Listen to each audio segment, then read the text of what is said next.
과 대학 증원에 반발해 의대 교수들이 사직에 들어간다고 밝힌 날이 바로 오늘입니다. 사직서를 안 낸 교수들도 주 1회 휴진을 선언하면서 압박 수위를 높이고 있는데요. 정부는 의료개혁특별위원회를 가동하고 흔들림 없이 의료개혁을 추진하겠다는 입장입니다. 이상미 기자가 보도합니다. 의대 증원에 반대하는 교수들이 사직서를 제출하기 시작한 건 지난달 25일부터입니다. 민법상 사직서를 제출한 지 한 달이 되면 효력이 발생하기 때문에 교수들은 오늘부터 차례로 병원을 떠나겠다는 입장입니다.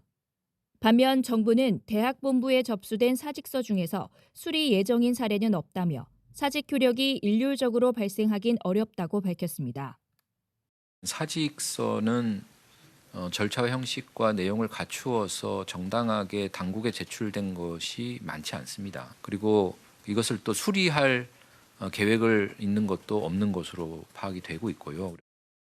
사직 효력을 두고 정부와 의료계의 입장이 엇갈리는 가운데 주요 대학병원들의 휴진 발표도 잇따르고 있습니다. 서울대 의대 교수협의회 비상대책위원회는 오는 30일 진료를 전면 중단한다고 발표했습니다. 응급, 중증, 입원 환자 등을 제외한 진료 분야에서 개별적으로 전면적인 진료 중단을 시행한다. 또한 심각해지고 있는 의료진의 번아웃 예방을 위한 주기적인 진료 중단에 대해서는 추후 비대위에서 다시 논의하기로 한다.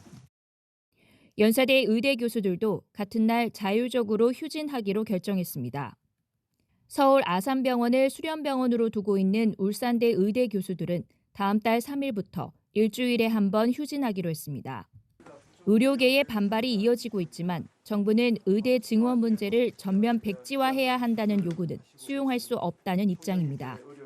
올해 입시 일정이 진행 중인 상황에서 원점 재검토는 물리적으로 불가능하다는 겁니다.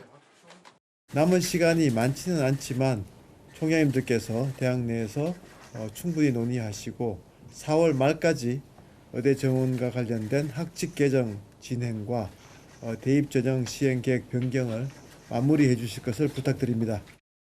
이런 가운데 의료개혁을 논의하는 사회적 협의체인 대통령 직속 의료개혁특별위원회도 오늘 첫 회의를 열었습니다. 대한의사협회와 대한전공의협의회가 위원회에 불참하기로 한 상황에서 2026학년도 이후 의대 증원 규모에 대해 논의할 수 있을지 관심이 쏠리고 있습니다. EBS 뉴스 이상미입니다.